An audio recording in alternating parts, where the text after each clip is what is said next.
Yeah, you mentioned in terms of developing a grassroots effort or a grassroots program to try to stop the foolhardiness that's going on in various governments around the world.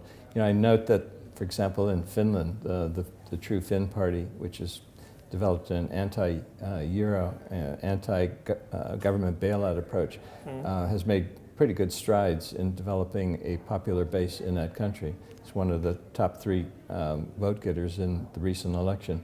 What about other countries in Europe, and particularly in Germany? Is this an indication of things to come in other locations? Well, yes, I think it is an indication.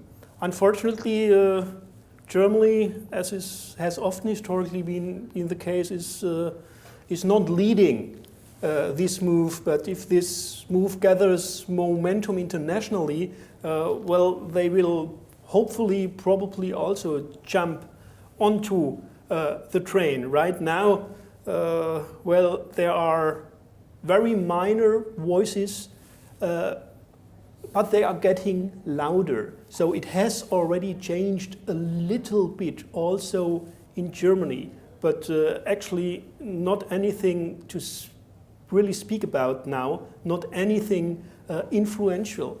And actually, since our global financial system still is mainly US dollar based, and the United States is still the leading nation in terms of economic power, militarily, but also politically and socially. I really do think and hope that this change has to start in the United States. Yeah. If the United States, with its history of free market policies, if the United States is not able to turn this thing around, I doubt that anybody else will. Looking at the United States from here in Europe, are you optimistic that they're going to turn it around? As much as I can see right now, well, it's more hope than optimism. Yeah, I would tend to agree with you.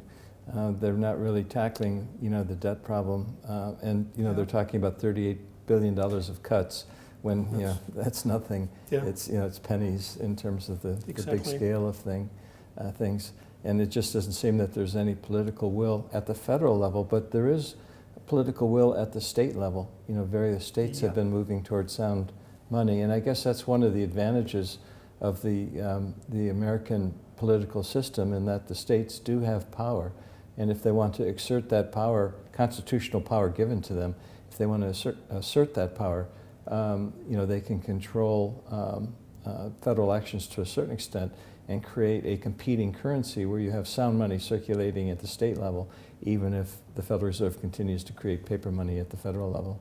Mm-hmm.